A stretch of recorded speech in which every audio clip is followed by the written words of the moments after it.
साज मंगल साजाए जगत गुरुदातार, भक्त काज समाज साजी धन्य पतित उधार।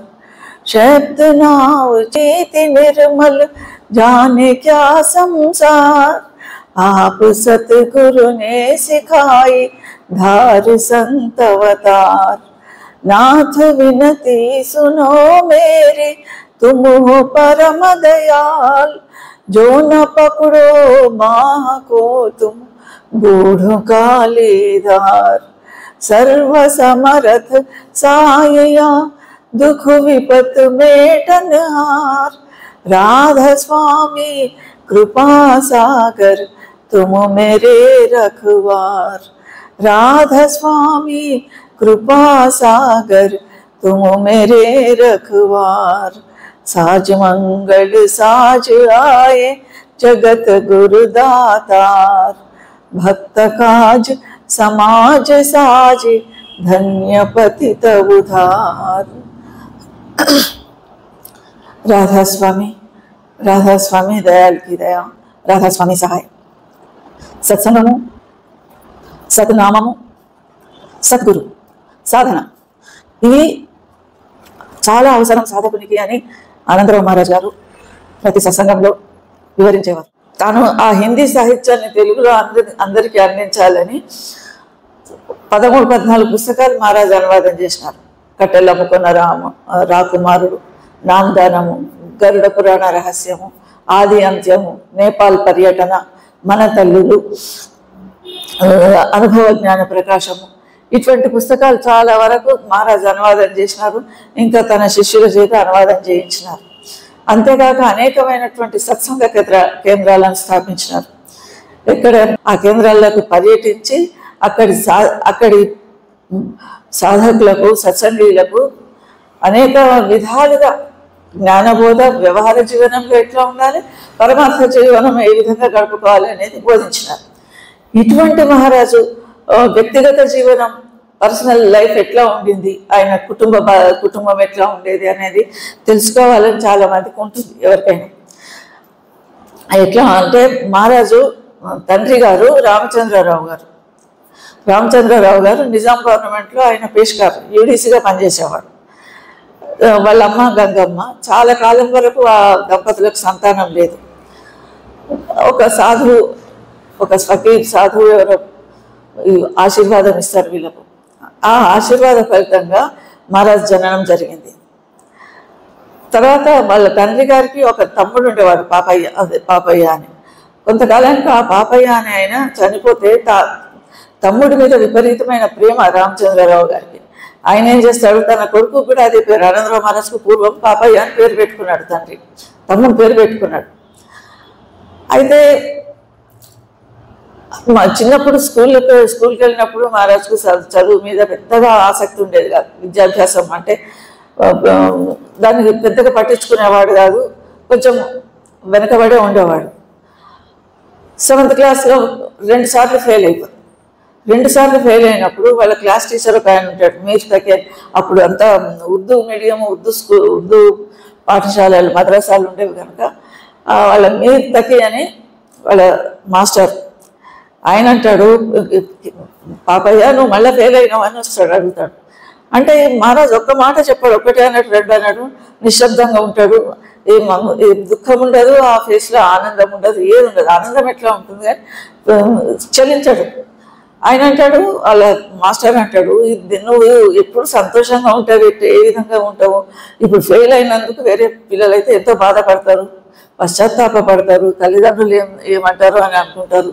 అదేం లేదు, నువ్వు ఎంత నిశ్చింతగా ఉన్నావు, ఆనందంగా ఉంటున్నావు, నీ పేరు పాపయ్య కాదు ఆనందరావు అని పెడతానంటాడు అనేసి ఆ స్కూల్ రికార్డు లోపల పాపయ్య అనే పేరు కొట్టేసి ఆనందరావు అని రాస్తారు. ఆనాటి నుంచి మహారాజ్ ఆనందరావు పేరుతోనే విఖ్యాతులైనారు. సరే, ఇది ఇట్లా జరిగింది.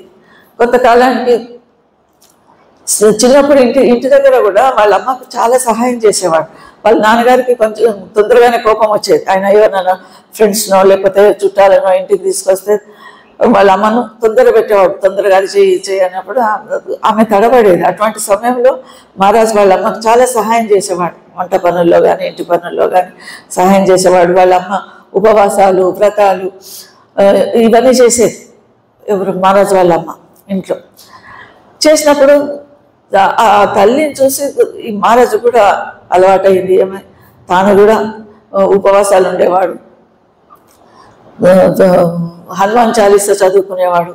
ఈ విధంగా తల్లికి చాలా సహాయం చేసేవాడు. వాళ్ళ అమ్మ అనేదనమాట, కొడుకు పట్ల ఎంతో సంతోషపడి, నువ్వు ఎప్పుడు ఒంటరిగా కాదు, నలుగురిలో కలిసి భోజనం చేస్తావు, ఒంటరిగా ఎప్పుడు నువ్వు భోజనం చేయవని కొడుకుకి ఆశీర్వాదం ఇస్తాడు. చివరి దశలో కూడా తల్లికి చాలా సేవ చేస్తాడు. ఆమె కాళ్ళు చేతులు చచ్చుబడిపోతాయి, అప్పుడంతా పాద సేవ చేస్తాడు, ఇతరత్ర చాలా సేవ చేస్తారు మహారాజు వాళ్ళ అమ్మకు. ఆఫీస్కి వెళ్ళే రోజుల్లో కూడా ఒకరోజు వాళ్ళ అమ్మ మీదకి కోపగించుకుంటాడు. ఆమె కొడుకు ఆఫీస్కి వెళ్ళేటప్పుడు చెప్తుంది, జాగ్రత్తగా తొందరగా అని ఆమె చెప్తే కోపగించుకుంటాడు. నేను చిన్నపిల్లవాడినా, నాకు ఎందుకు చెప్తున్నావు రోజు అని అట్లా ఏదో ఒక మాట అనేసి ఆఫీస్కి వెళ్తాడు. కానీ వెళ్ళి నుంచి పని మీద మనసు లగ్నం కాదు. అయ్యో తప్పు చేసినాను, నా వల్ల ఒకరికి దుఃఖం కలిగింది, నేను మా అమ్మ మనసు బాధ పెట్టిన కదా అని మళ్ళీ ఇంటికి వచ్చి రాత్రికి ఆమె పాదాలతో సేవ చేస్తూ అంటాడు కదా, అమ్మ నా తప్పు అయిపోయింది, పొద్దున నేను కోపగించుకోవాల్సింది కాదు అని అంటే ఆమె అంటుంది, ఏం లేదు నాయన, బస్సులు అవన్నీ వెహికల్స్ తిరుగుతుంటాయి కదా, ఏమైనా తగిలి నీకేమైనా తగులుతుందేమో, యాక్సిడెంట్ లాంటిది అవుతుందేమో అని నేను బాధపడతా, అంతే తప్ప ఇంకేమున్నది అని వాళ్ళు అమ్మంట. ఆ విధంగా తల్లి ఆశీర్వాదం పొందుతాడు. తర్వాత 18వ ఏట వరలక్ష్మి గారితో పెళ్లి జరుగుతుంది. మహారాజుకి ఒక చెల్లెలు ఉంది, రమణమ్మ అని. తర్వాత కాశీనాథ్ అని మొన్నటి వరకు 93, 92 వరకు కూడా మనం ఆయన చూసినాం ఇదే మందిరంలో. ఇక్కడ కూర్చొని ఉర్దూ పుస్తకం చదివేవాడు. కాశీనాథ్ గారు తమ్ముడు, రమణమ్మ చెల్లెలు ఉంటుంది. తర్వాత 23వ ఏటి నాటికి ఇద్దరు పిల్లలు కలుగుతారు. ఆ 23వ ఏటనే దాతాదయాల చరణాల్లోకి పోతాడు. దాతాదయాల దగ్గర దీక్ష తీసుకున్న తర్వాత ప్రారంభంలో మహారాజు ఆశీర్వాదంతో ఆ రోజుకు సూర్య దర్శనం జరుగుతుంది. తర్వాత మహారాజు దాతాదయాలు ఏమంటాడు, ఇక నుంచి నీ సాధన వల్ల నీకు దొరుకుతుంది, ఇప్పుడు నా బలంతో నీకు సూర్య దర్శనం, ప్రకాశ దర్శనం చేయించినాను, తర్వాత నీకు నీ సాధన వల్ల నీ అప్ని కమాయిసే కర్ణాన్ని దాతాదయాలు ఆశీర్వాదం ఇస్తాడు. అట్లాగా ఆ తర్వాత 1935లో ఇచ్చిన సూర్య దర్శనము మళ్ళీ 23 సంవత్సరాల వరకు 1958 వరకు మళ్ళీ మహారాజుకు ప్రకాశ దర్శనం కలగలేదు. ఎంత సాధన చేసినా కూడా కాలేదు. కాకుంటే నందుభాయిజీ మహారాజు చాలా ఆధ్యాత్మిక ఆయన అనుభవాలను పురస్కరించుకొని ఈయనకు మార్గదర్శనం చేసేవారు.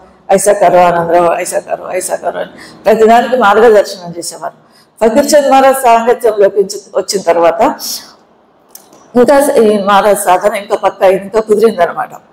ఈ ఫకీర్ చంద్ మహారాజ్ సత్సంగాలు విని, భాయిజీ మహారాజ్ సత్సంగాలు విని, వీళ్ళ జీవితాలను చూసి వాళ్ళు ఏ విధంగా నడుచుకుంటున్నారో చూసి తను కూడా అదే విధంగా నడుచుకునేటందుకు ప్రయత్నం చేసేవారు. వ్యవహార జీవనం కూడా అట్లాగే ఉండేటందుకు మహారాజు కృషి చేసినారు. మీర్ ఇస్మాయిల్ అని ఒక మంత్రి ఉంటాడు నిజాం నవాబ్ కాలాన, మీర్ ఇస్మాయిల్. ఆయన దగ్గర మహారాజు అకౌంటెంట్గా పనిచేసేవాడు. సరే ఏదో ఆఫీస్ పనుల మీద దౌరా పోతారు, 2 కార్లలో పోతారు. ఒక దాంట్లో ఈ మినిస్టర్ మీర్ ఇస్మాయిల్ కూర్చుంటాడు, డ్రైవర్ ఉంటాడు. ఇంకో కార్లో మహారాజు అకౌంటెంట్గా ఆనందరావు మహారాజు ఉంటాడు, ఒక డ్రైవరు, ఒక ప్యూను, వీళ్ళంతా ఉంటారు. అక్కడికి వెళ్తారు, ఎక్కడికో వేరే ప్రాంతానికి వెళ్ళి పని చూసుకొని వాపసు వస్తుంటారు. వచ్చేటప్పుడు ఏమవుతుంది, ఆ మినిస్టర్ కూర్చున్న కారు చెడిపోతుంది. చెడిపోయేసరికి అది టైం పడుతుంది, ఇప్పుడు ఇంతలో కదిలే ప్రసక్తి లేదని డ్రైవర్ అంటాడు. అనేసరికి ఆ మినిస్టర్ ఏం చేస్తాడు, మహారాజు కూర్చున్న కారులో ఆయన తన ఇంటికి వెళ్ళిపోతాడు. మహారాజు అక్కడ ఆ మార్గ మధ్యంలో 2 ఊళ్ళకి నడుమ ఎక్కడ చిక్కుపడిపోతాడు. ఒక డ్రైవర్ ఉంటాడు, ఒక ప్యూన్ ఉంటాడు, మహారాజు ముగ్గురే ఉంటారు ఆ 2వ కారులో. సరే చూస్తే 1-2 గంటలు గడిచిపోతుంది, ఎటువంటి సహాయం రాలేదు. ఎట్లా చేరుకోవాలి అనుకుంటారు. ఈలోగా కొంచెం సంధ్యా సమయానికి దగ్గరికి వస్తుంటారు. అక్కడ కిందికి దిగి అక్కడిక్కడ తిరుగుతుంటారు. ఆ కారుకు చుట్టుపక్కల కొంచెం వాకింగ్ లాగా చేస్తుంటారు. దూరం నుంచి గంటలు వినబడతాయి, గంటల చుప్పుడు. అది ఎక్కడి నుంచి వస్తున్నాయి? ఆ దూరాన కొంచెం కొండలాగా ఉన్నది, గుట్టలాగా ఒక ప్రాంతం ఉన్నది, అక్కడి నుంచి వస్తుంటాయి. వస్తుంటే మహారాజు అనుకుంటారు అదే ఏదో ఆలయం ఉన్నట్టున్నది, వెళ్ళి చూద్దాము, ఇక్కడ ఖాళీగా నిలబడి మాత్రం చేసేదేముంది అని అక్కడికి వెళ్తారు. వెళ్ళేసరికి అది హనుమాన్ మందిరం, హనుమాన్ల గుడి. వెళ్ళేసరికి ఆ పూజారి పూజ అవుతుంది, ఇంకా తాళాలు వేసేటందుకు రెడీగా ఉన్నాడు, వెళ్ళిపోదామని పూజారి సిద్ధంగా ఉన్నప్పుడు వెళ్ళిపోతారు. సరే వీళ్ళ కోసం మళ్ళీ హారతి చేస్తారు, దర్శనం చేసుకుంటారు. అంతలో ఒక మార్వాడి ఆయన వస్తాడు, ఒక పెద్ద సేటు ఉంటాడు చుట్టుపక్కల, అదే ఏదో ఊర్లో ఆయన వస్తాడు. పెద్ద పెద్ద పక్వాన్నాలు, మంచి మంచి పదార్థాలు నైవేద్యం పెట్టడానికి, పండ్లు, మిఠాయిలు, ఇంకా భోగ్ అంటారు, ఎన్నో రకాల వంటలు చేసుకొని తీసుకొస్తాడు. ఆయన ఆంజనేయ స్వామికి అర్పించాలి అని ప్రసాదం పెడతాడు. ప్రసాదం పెట్టిన తర్వాత ముందు రోజు ఆయనకు ఒక కళ వస్తుంది, ఆ కళ గురించి చెప్తాడు. అక్కడ ఆనందరావు మహారాజును చూసి నమస్కారం పెడతాడు, పాదాభివందనం చేస్తాడు. ఆ సావుకారు అంత శ్రీమంతుడు చేసి ఏమంటాడు, నిన్న రాత్రి నాకు ఒక కళ వచ్చింది, చాలా సమస్యలు ఉంటాయి ఆయనకు, వ్యవహారం, వ్యాపార సంబంధమైనవి, ఇంటి సంబంధమైనవి, చిక్కులు ఉన్నాయి, సమస్యలు ఉన్నాయి, చాలా బాధపడుతుంటాడు ఆయన సొంత సమస్యలతో. ఆయన అదే బాధపడుకుంటూ రాత్రి నిద్రపోయినట. ఆ నిద్రించినప్పుడు కళలో హనుమత్ స్వామి కళలో కనిపించి, నీకు నీ సమస్య తీర్చే ఒక మహాపురుషుడు, మహాత్ముడు రేపు నీకు దర్శనం ఇస్తాడు, రేపు వెళ్ళి ఈ నైవేద్యం ఇది అయిన తర్వాత ఆయన దర్శనం చేసుకో అని చెప్తారు హనుమత్ స్వామి. చెప్పినప్పుడు సరే ఆయన తెల్లవారి ఆయన కళ మర్చిపోడు, కళ గుర్తుంటుంది. తెల్లవారి ఆయన అన్నట్టుగానే అవన్నీ సామాన్ తీసుకొని వస్తాడు. వచ్చిన కళలో చెప్పినట్టుగానే ఒక మహాత్ముడు ఉంటాడు, మహాపురుషుడు కూర్చొని ఉంటాడు అని చెప్పినట్టు అదేవిధంగా ఆనందరావు మహారాజు కూర్చొని ఉన్నాడు. ఆయన దర్శనం చేసుకున్నాడు. ఆ షావుకారు చేసుకొని తనకు వచ్చిన కళ గురించి అంతా చెప్తాడు. చెప్పి నేను అనేక సమస్యల్లో ఉన్నా అని చెప్పేసి ఆశీర్వాదం ఇవ్వండి అని కోరుతాడు. తర్వాత తన నైవేద్యం పెట్టిన పదార్థాలు, హనుమంతునికి పెట్టినవన్నీ మహారాజుకు సమర్పిస్తాడు. అవన్నీ భోజనాలు. సరే వీళ్ళు ఆకలి మీద ఉంటారు, తింటారు. తిని మహారాజు సంపూర్ణంగా ఆయనకు ఆశీర్వాదం ఇస్తాడు, నీ సమస్యలన్నీ తీరిపోతాయి, నీకు ఎటువంటి ప్రాబ్లం రాదు అని అనేసి ఇంకా వచ్చేస్తాడు. అన్నట్టు పంజాబ్ వైపు, ఢిల్లీ వైపు సత్సంగ్కి వెళ్ళినప్పుడు అబోహర్కు తప్పనిసరిగా పోయేవారు. అబోహర్లో ఒక సత్సంగి ఉంటాడు, ఆయన భార్య కాలేజ్ ప్రిన్సిపల్. భార్యాభర్తలు ఇద్దరు మహారాజు మీద చాలా భక్తి ఉంది, విశ్వాసం ఉంది ఇద్దరికి కూడా. వెళ్ళినప్పుడల్లా వాళ్ళ ఇంట్లో సత్సంగం ఏర్పాటు చేస్తారు, మహారాజు ఆశీర్వాదం తీసుకుంటారు. ఆమెకు కాలేజ్లో సమస్యలు ఉంటాయి, ఇంట్లో కొన్ని సమస్యలు ఉంటాయి, బాధలు ఉంటాయి, చెప్పుకుంటారు. ఎప్పుడు మహారాజునే ఆరాధన చేస్తుందని ఇద్దరు భార్యాభర్తలు. ఆమె తన సమస్యలు చెప్పుకుంటుంది, చెప్పుకొని మహారాజు ఆశీర్వాదం తీసుకుంటుంది. కొంతకాలానికి అవన్నీ సాల్వ్ అయిపోతాయి. ఆమె తన భక్తితో ఏం చేస్తుంది, మహారాజు విగ్రహం చేపించి అబోహర్లో పెట్టుకున్నది. ఆ సమస్యలు అవన్నీ తన తీరిపోయినాయి కదా అని. ఆచార్య ముకుందరెడ్డి గారు 13 గజాల బావి తవ్వుతాడు లోపలికి. నీళ్లు పడతలేవు, ఎక్కడ అప్పుడుతలేదు, అందరికి అపహాస్యం చేస్తున్నారు, డబ్బులు లేవు చేతిలో. సమస్య అయిపోయింది, ఉన్న చేతిలో ఉన్న పైసలన్నీ ఖర్చు అయిపోయినాయి బావి తవ్వడానికి. ఆయన వచ్చి మహారాజుకు మొరబెట్టుకుంటాడు, మహారాజు ఇట్లా జరిగింది, ఏం చేయాలంటే మహారాజు అంటాడు కదా, నేను వస్తున్నా పదా అని పిట్లంకి వెళ్తాడు. పిట్లంకి వెళ్ళి ముకుందరెడ్డి గారి పొలం ఎక్కడైతే బావి తవ్విండో అక్కడికి పోయి ఆ బావిలోకి దిగుతాడు మహారాజు. దిగి 7 గజాల లోతుకు దిగి అక్కడ పూజ చేస్తారు. పూజ హారతి ఇవన్నీ చేసి ముకుందరెడ్డి ఇక్కడ దాకా నీళ్ళు వస్తాయి, ఇప్పుడు నేను ఇక్కడ నిలబడ్డ కదా 7వ గజం దగ్గర, ఇంతవరకు నీ పొలాన్ని ఈ బావిలో నీళ్ళు వస్తాయి, నీకు ఎటువంటి లోటు ఉండదు, నీటికి సంబంధించిన కరువు నీకు ఉండదు అని చెప్పేసి ఆశీర్వాదం ఇచ్చి వస్తాడు. నిజంగానే వర్షాకాలం వస్తే అంతవరకు నీళ్ళు వచ్చినాయంట. అది మహారాజు అంటాడు, నేను చేసిందాన్ని నేను చేయలేదు. ఫకీర్చంద్ మహారాజు ఏ విధంగా చెప్తారో ఆనందరావు మహారాజు అది చెప్తాడు, నేను చేసిందాన్ని నేనేం చేయలేదు, అది ఏమన్నా వచ్చిందంటే నీ విశ్వాసమే పనిచేసింది అక్కడ. కర్మ ప్రధాన విశ్వకర రాక జోజస్కేనా తస్ఫల్ చాగా, ఆయనకు ఒక ఫలితం వచ్చింది అంటే వారి విశ్వాసంతో వచ్చింది, నేనేం చేయలేదు. గోలి లింగారెడ్డి అని కొంతకాలం ఇక్కడ రూమ్లో కూడా ఉండేవాడు. ఆయన భార్యకు నంచర్ల అనేది ఇక్కడ ఊరున్నది దగ్గర. ఆ నంచర్ల అనే ఊరికి ఆయన పటేల్ లాంటి వాడు, బాగా శ్రీమంతుడు, డబ్బులు ఉన్నాయని. ఆయనకు భార్యకు బాగాలేదు.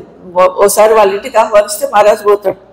వాళ్ళ ఇంటికి పోయినప్పుడు హారతి చేస్తారు. హారతి చేసినప్పుడు భార్య ఆయన తన భార్యను పరిచయం చేస్తాడు. ఈమె భార్య అని పరిచయం చేస్తే మహారాజు ఆమె వైపు చూస్తాడు. చూసి ఈమె ఏదో మానసిక సంక్షోభం ఉన్నది, ఈమెకు మానసిక రుగ్మత ఉన్నది, ఈమెకు ఆరోగ్యం బాగాలేదని చెప్తాడు. చూస్తానికి బాగానే ఉన్నది, తింటున్నది, తిరుగుతున్నది, అంత చేస్తున్నది, కానీ ఈమె లోపల ఏదో రుగ్మత ఉన్నది అని చెప్తాడు. చెప్తే మహారాజు ఏం చేయాలి మరి అంటే దానికి ఒక ఉపాయం చెప్తాడు. ప్రసాదం ఇస్తాడు, ఆశీర్వాదం ఇస్తాడు. తర్వాత ఆమెకు ఏం చేయాలో ఆ విధంగా కుంకుమ ప్రసాదం చేసిస్తాడు. ఇవన్నీ చేసిస్తే కొంతకాలానికి ఆమె బాగైపోతుంది. అట్లాగే ఆ లింగారెడ్డికి ఒక కొడుకుంటాడు. ఆయన హోమియో డాక్టర్, హోమియో చేస్తుంటాడు, హోమియో స్టూడెంట్, అప్పుడు ఇంకా కాలేజీలో ఉన్నాడు. ఆయన ఇక్కడ హైదరాబాద్లోనే ఒక హాస్టల్లో ఉండి చదువుకుంటున్నాడు.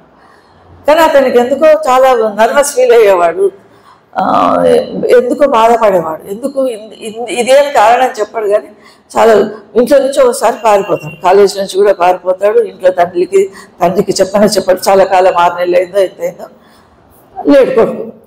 ఇంకా ఆయనకు అప్పుడు కొడుకు ఫికర్ పట్టుకున్నది. భార్యకు బాగైంది కానీ కొడుకు సంగతి అడ్రస్ లేదు, తెలియదు, ఎక్కడ పోయిందో ఏమో. ఎవరు స్నేహితులను అడిగితే ఎవరేం చెప్పలేదు. మాకు తెలియదంటే మాకు తెలియదు అంటున్నారు. చివరికి ఇంకా నాకు ఎవరు దిక్కులేరు, ఎవరికి చెప్పుకోవాలని వచ్చి మహారాజుకు చెప్పుకుంటాడు. మహారాజు ఇట్లా మా పిల్లవాడు వెళ్ళిపోయాడు, వస్తలేడు, ఇన్ని రోజులు అయింది అంటే మహారాజు అంటారు కదా, సమయం ఆయగా ఠేరు అంటాడు, ఆగమంటాడు, నువ్వు తొందరపడకు అని ఆయనకు సాంత్వన వచనాలు చెప్తాడు. మహారాజు కర్మ ఫలితం ఇది, దేనికైనా కూడా అనుభవించవలసింది, ఇది ఏదో ఉన్నట్టున్నది. ప్రతి పనికి ఏ పని జరిగినా కూడా దానికి ఏదో ఒక కారణం ఉంటుంది. కారణం లేకుండా ఏ కర్మ జరగదు. ఏ కారణం సంచిత కర్మలు ఉంటాయి, ప్రారంభ కర్మలు ఉంటాయి, క్రియమాణ కర్మలు ప్రస్తుతం చేస్తున్నారు, వర్తమాన కర్మలు. దేని ఫలితమో మరి సంచిత కర్మల ఫలితం కూడా అనుభవించవలసి వస్తుంది కదా. నీ మానసిక క్లేశానికి కారణం అట్లాంటివి అయి ఉండొచ్చు. ప్రస్తుతం అయితే నీ వ్యవహారం బాగుంది, కానీ పూర్వజన్మల ఫలితాలను కూడా అనుభవించవలసి వస్తుంది. ఇప్పుడు మనం ఏం తప్పు చేయకపోయినా, ఎవరిని అనకపోయినా కూడా అది ఎదురొస్తాయి, అట్లాంటి సమస్యలు వస్తాయి. కాబట్టి నువ్వు దీని గురించి ఏం బాధపడకు, టైం వస్తుందిలే అని ధైర్యం, దిలాస ఇస్తాడు, సాంత్వన ఇస్తాడు. ఎవరికి? లింగారెడ్డి గారికి. నీ కొడుకు ఫోటో ఇయ్యి, రాజేశ్వర్ ఫోటో ఇయ్యి అంటే ఇస్తాడు. ఫోటో ఎదురుగా పెట్టుకొని మహారాజ్ సాధన కూర్చున్నాడు, ధ్యానానికి కూర్చున్నాడు. కూర్చొని కళ్ళు తెరిచి పిలుస్తాడు, లింగారెడ్డి ఎదురా అంటూ వస్తాడు మహారాజ్.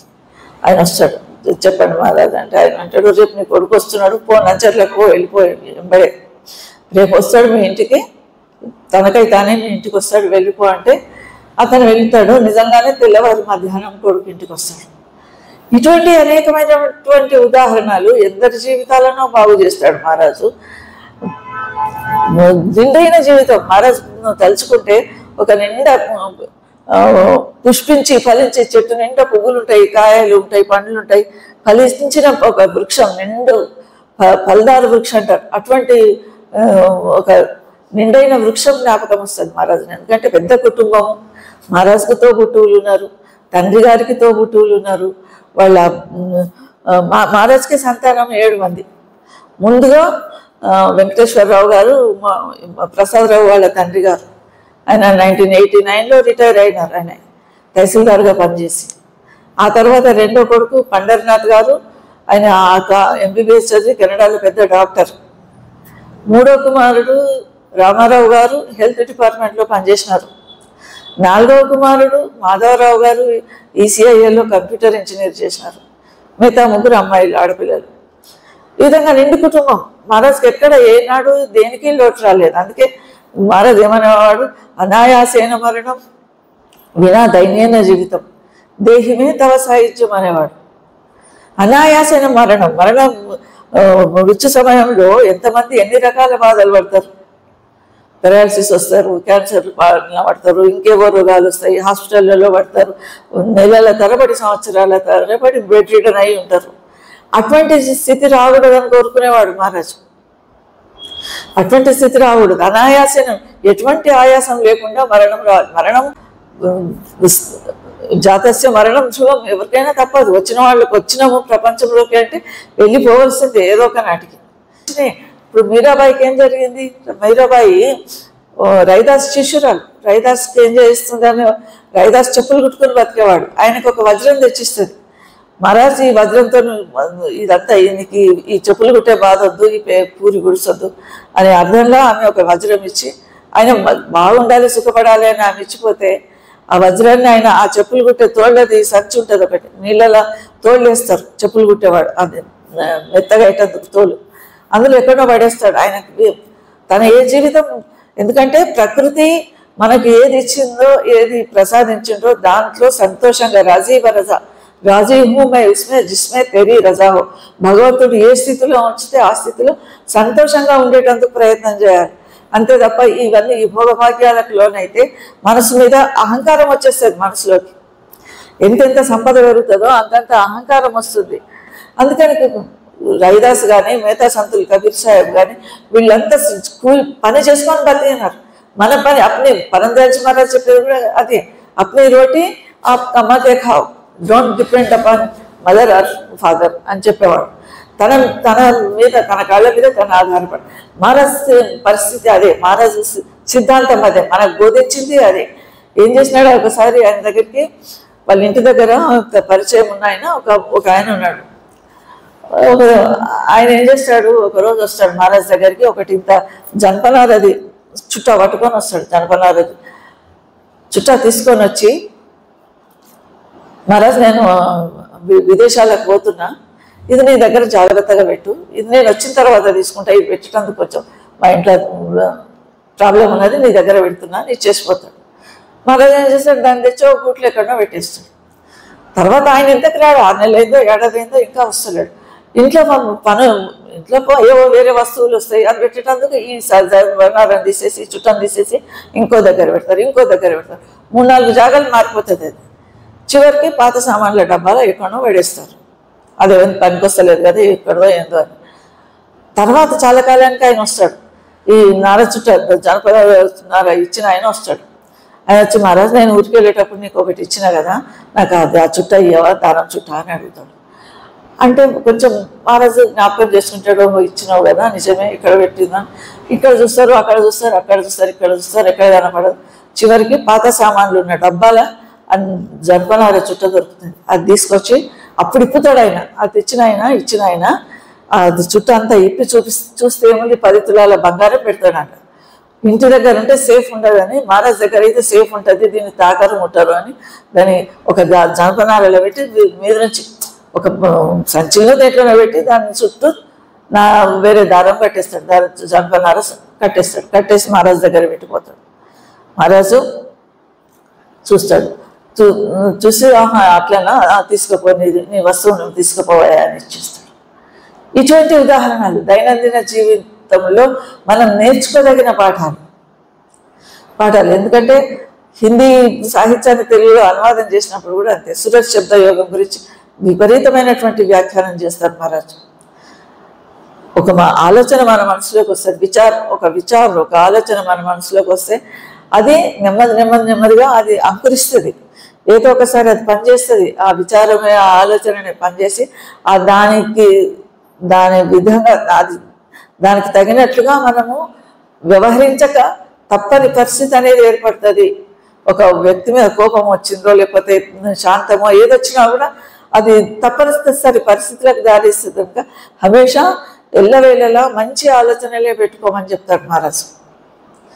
ఎప్పటికీ మన లోపల మంచి ఆలోచనలు ఉండాలి, మన క్రియాత్మక జీవనం ఉండాలి, సాధన అభ్యాసం మర్చిపోకూడదు, నిరంతరం నామస్మరణ జరుగుతుండాలి. మనం ఏదో విధంగా అవతల తీరానికి చేర్చేది నామస్మరణ మాత్రమే. మనం ఎన్ని అనుకున్నా ఏది చేసినా కూడా నామస్మరణ వల్లనే పనులు జరుగుతాయి. హుజూరాబాద్ సత్సంగీలు చాలా ఎఫెక్ట్. మహారాజ్ అంటే ఇట్లా ప్రాణం పెట్టేవాళ్ళు. మార్కండేయ గారు కానీ, శివానందం గారి, చంద్రమౌళి, వెంకటాచలము, తర్వాత చొల్లేటి వెంకటయ్య గుప్త, ఓంకారం, వీళ్ళందరూ ఎంత మహారాజ్ అంటే అంత భక్తి ప్రపత్తులు ఉన్నాయి వాళ్ళకు. ఎందుకంటే కొన్ని ఉదాహరణలు ఎవరి జీవితంలోనైనా ఒక సంఘటన జరిగింది అంటే విశ్వాసం దృఢపడిపోయాయి. అక్కడ ఒక సత్సంగి ఉన్నాడు హుజూరాబాద్లో. ఆయన వాళ్ళ అక్కకు చెవి నొప్పి వస్తుంది. ఎంతోమంది డాక్టర్ దగ్గరికి పోతారు, చెవి మందులు వేసుకుంటారు, ఏం నయం కాదు, తగ్గకపోయేసరికి ఆమె అక్క తమ్ముడు ఏదో మాట్లాడుకుంటుంటారు, ఏం చేయాలి తమ్ముడు నాకు ఇట్లా బాధ అవుతుంది అని చెప్పుకుంటే ఆయన తలుచుకుంటుంటాడు, మహారాజుని తలుచుకొని పండుకుంటాడు. మహారాజు కళలో వెళ్ళి ఒక మందు చెప్తాడు, ఏదో ఒక డ్రాప్స్ టాబ్లెట్ ఏదో మందు చెప్పి మీ అక్కకి ఇదేయి తగ్గిపోతుందయ్యా అని చెప్తాడు. నిజంగానే ఆ తమ్ముడికి ఆ మందుని గుర్తుపెట్టుకొని తెల్లవారు తీసుకొని అక్కకి తీసుకుపోయి ఇస్తాడు. ఆమెకు ఆ వ్యాధి నుంచి ఆమెకు ఉపశమనం దొరుకుతుంది, ఆమెకు అది తగ్గిపోతుంది. తన మహారాజ్ జీవితంలో జరిగింది కూడా ఒక ఉదాహరణ చెప్పేవాడు. ఏంటంటే వీళ్ళ చచేరబాయి వాడు చిన్న కొడుకు ఒక ఆయన ఉండేవాడు, అందరూ మహారాజ్ చిన్న ఆయన కొడుకు. ఆయన ఏం తిన్నా కూడా వాంతి చేసుకుంటాడు, అరగదు, జీర్ణం కాదు. చిన్నప్పటి నుంచి అంతే పెద్దవైన నుండి పెళ్ళిళ్ళు అయినాయి, పిల్లలు మనమరాలు పుట్టిన వయసు వచ్చినా కూడా ఆయన అదే తింటాడు. ఆకలి అవుతుంది, తింటాడు, తిన్నాక అక్కడికి వెళ్ళి వాంతి చేసుకుంటాడు. నిజామాబాద్లో వీళ్ళందరూ అన్నదమ్ములు ఒక దగ్గర కూర్చొని ఉంటారు. ఆ కాలాన కూర్చొని ఉన్నప్పుడు ఎక్కడి నుంచో అక్కడ దారిలో బయట ఒక ఆయన వస్తాడు. వచ్చి ఇక్కడ ఎవరో ఒక ఆయనకి తినగానే అరగదట, జీర్ణం కాదట భోజనము, వాంతి చేసుకుంటాడని తెలిసింది. ఎవరైనా అని అడుగుతారు. వీళ్ళింటికి వచ్చి వీళ్ళింట్లో ఉన్న వీళ్ళ చిన్న కొడుకు అక్కడే ఉంటాడు, మహారాజు ఉంటాడు, ఇంకా కొంతమంది ఉంటారు, అంత బంధుమిత్రులు అందరూ కూర్చొని ఉంటాడు, మాట్లాడుకుంటూ ఉంటారు. ఆ వచ్చిన ఆయన అడుగుతాడు. అంటే వీళ్ళు చెప్తారా, అయ్యా ఈయనకి అన్నం అల్లరి ఎంతైనా వాంతి చేసుకుంటాడు, నోట్లో వేళ్ళేసి మరీ బయటకు తీసేస్తాడట, ఆయనకు లేకుంటే కడుపున వస్తుంది. అంటే ఆయన చేస్తాడు, నేను నీకు మందిస్తాను, నాకు ఎవరో చెప్పింది ఇక్కడ నుంచి పోతుంటే ఆయన అక్కడికి ఎందుకో పని కోసం వస్తాడు, ఆయన ఎవరో చెప్పిందట ఇట్లా ఫలానా వీళ్ళ ఇంట్లో ఒక ఆయనకి ఇట్లా ఉన్నది అని చెప్తే నేను వచ్చినాను, నేను ఒక మందిస్తాను వాడండి తగ్గిపోతుంది అని చెప్తాడు. సరే వస్తాడు, మందిస్తాడు. ఇవ్వమనంటే ఎంత డబ్బులు వీళ్ళు అనుకుంటారు. అంతకుముందు కొన్ని 100,000 రూపాయలు ఖర్చు పెట్టిండ్రు అది తగ్గేటందుకు. ఎక్కడెక్కడనో అడగని డాక్టర్లు లేరు, అడగని మందులు తినని మందులు లేవు.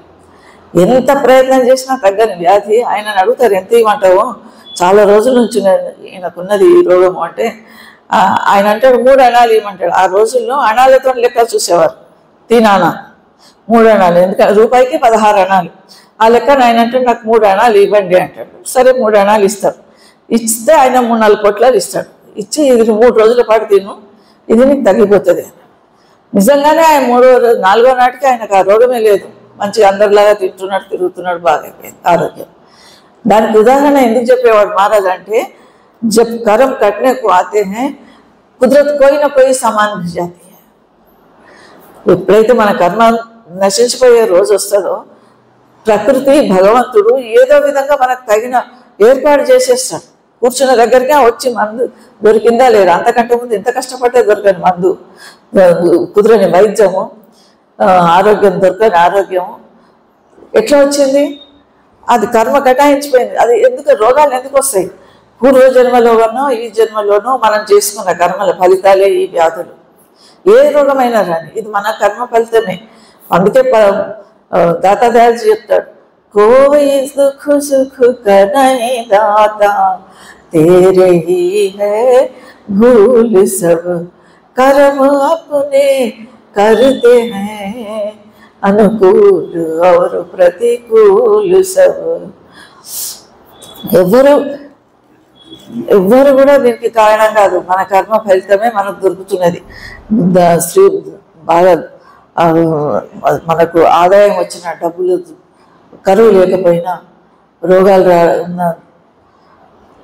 రోగాలు లేదా బీదతనము లేదా అశాంతి ఇవన్నీ వస్తున్నాయి అంటే కర్మ ఫలితమే వస్తున్నాయి.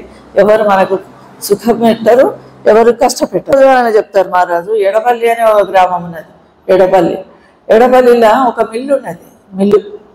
ఆ మిల్లు లోపల ధాన్యము దాన్ని చేస్తుంటారు.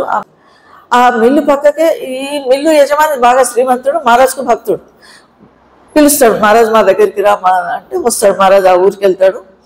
సంఘం జరుగుతుంది.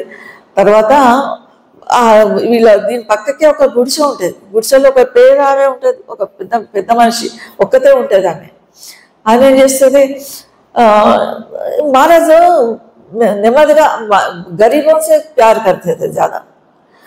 ఎక్కువ శ్రీమంతులను అంత చేసేది కాదు. పేదవాళ్ళ మీద అమితమైనటువంటి వాళ్ళని చూస్తే ఎవరైనా కష్టాలలో ఉన్నటువంటి ఆయన మనసు ద్రవించిపోయేది, కరిగిపోయేది. ఆయన గుడిసెలకు ఎవరు రమ్మనని ఏం లేదు. ఇక్కడ రమ్మని పూలదండలు వేసిండ్రు, స్వాగత కట్టిండ్రు, పిలిచిండ్రు, అన్ని వరుస పెట్టిండ్రు. కానీ అందులో పోతాడు. ఫస్ట్ పోగానే ఆ గుడిసెలోకి పోతాడు మహారాజు. ఆ ఊరికి పోగానే ఈ మిల్లు పక్కకున్న గుడిసెలోకి పోతే అందులో ఒక ఆమె ఉంటుంది. ఆమె ఏడుస్తుంటుంది. ఏమమ్మా, ఏం కష్టం వచ్చింది, ఎందుకు ఏడుస్తున్నావు అని అంటే, ఏం చేయాలి అయ్యా, ఈ మిల్లులో నేను చిట్టు పొట్టు ఏదైనా ఉంటే అది తీసుకుపోయి నేను అమ్ముకొని బతుకుతున్నా. నా బతుకు అట్లా గడిచిపోయింది జీవితము, నాకు అదే జీవనాధారము. ఇప్పుడేమో ఆయన ఆ మిల్లు అమ్మేసిండు, ఎవరికో కొత్త ఆయనకు అమ్మేసిండు. ఆ కొత్తగా కొన్న ఆయన రేపు పొద్దున నాకు ఆ వస్తువులు ఇస్తాడో ఇవ్వడో నాకు దొరకదు. నాకు ఒకవేళ ఇవ్వకపోతే కనుక మళ్ళీ నేను ఎట్లా బతకాలి, ఏం పని చేసుకోవాలి అని బాధపడుతున్నాను అని అంటుంది. అంటే మహారాజ్ అంటాడు, చూడమ్మా, ఏది శాశ్వతం కాదు. మహారాజ్ మాలిక్ భగవంతుడు ఏం చేస్తాడు, బాగా బిల్డింగ్లలో భవనాలలో ఉన్నోడిని తీసుకొచ్చి గుడిసెలో పడేస్తాడు. గుడిసెలలో ఉన్నోడిని తీసుకుపోయి భవంతు లోపల బిల్డింగ్ లోపల ఇచ్చి శ్రీమంతుడిని చేస్తాడు. భగవంతుడు తలుచుకుంటే ఎంతసేపు తల్లి నువ్వు శాంతంగా ఉండు అని ఆమెకు ఓదారుస్తుంటాడు. ఈ మాటలు అప్పుడే ఆ మిల్లు యజమాని లోపలికి వస్తుంటాడు. ఆయన వింటాడు. ఇంకా ఆయన భయం పుచ్చుకుంటుంది. భయం ఏంటి, శ్రీమంతుడిని తీసుకుపోయి గుడిసెలు వేస్తారు, రేపు పొద్దున తనను కూడా అట్లాంటి జన్మ ఎక్కడొస్తుందని భయపడి ఆమెకు కావలసిన ఏర్పాటు చేస్తాడు. ఆ బీదరాలు పక్కింటి పక్కకు ఉన్న గుడిసె లోపల ఉన్న ఆ స్త్రీకి కావలసిన ఏర్పాట్లన్నీ చేస్తాడు. ఇది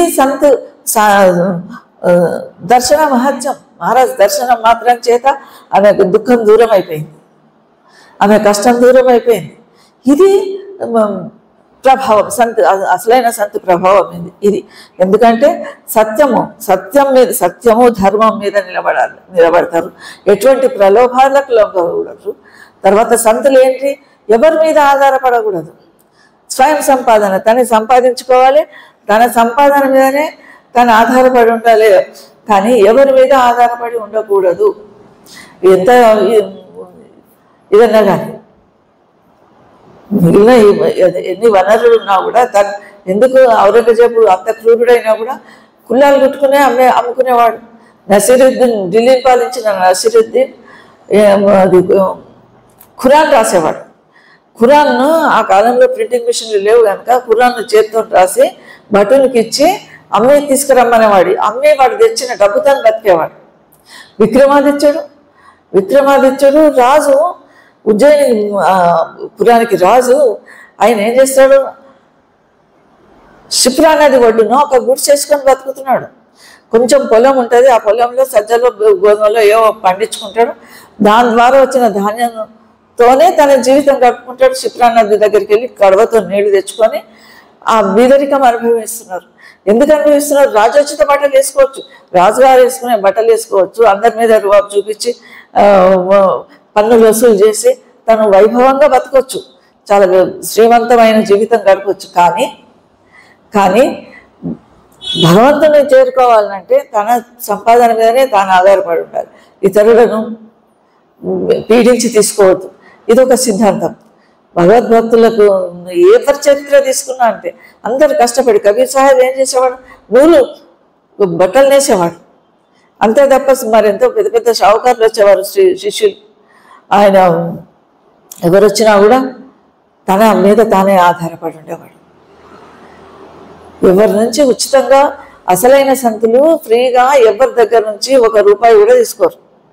పరందేవ్జీ మహారాజ్ ఎంతో డబ్బులు ఇస్తే ఏం చేసేవాడు, ఏ సెంటర్లో వచ్చిన డబ్బులు ఆ సెంటర్లో जो गरीबी होते हैं, बीमार लोग होते हैं, उन लोगों के लिए खर्चा करो అని, ఏ సెంటర్లో వచ్చిన పైసలు అక్కడనే ఉండాలి అని క్యాసెట్లునే మహారాజ్ చెప్పిన మాటలు. ఆ విధంగా ఎందుకంటే ఎవరి మీద ఆధారపడే ఉండదు సంతులు. సంత మహాత్ములు తమ సంపాదన మీద ఏది దొరికినా దాంతో సంతృప్తిగా సంతోషంగా ఉండేటందుకు ప్రయత్నం చేస్తారు. తమ జీవితాన్ని ఆదర్శప్రాయం చేస్తారు. అదిగో అట్లా ఆదర్శప్రాయం చేసిన మహారాజ్ ఆనందరావు మహారాజ్ మనకు ఇక్కడ మనకు గురువుగా ఆయన మనకు లభ్యమవడం, మనం ఆయన చరణాల్లోకి రావడం మన పూర్వజన్మ సుకృతము.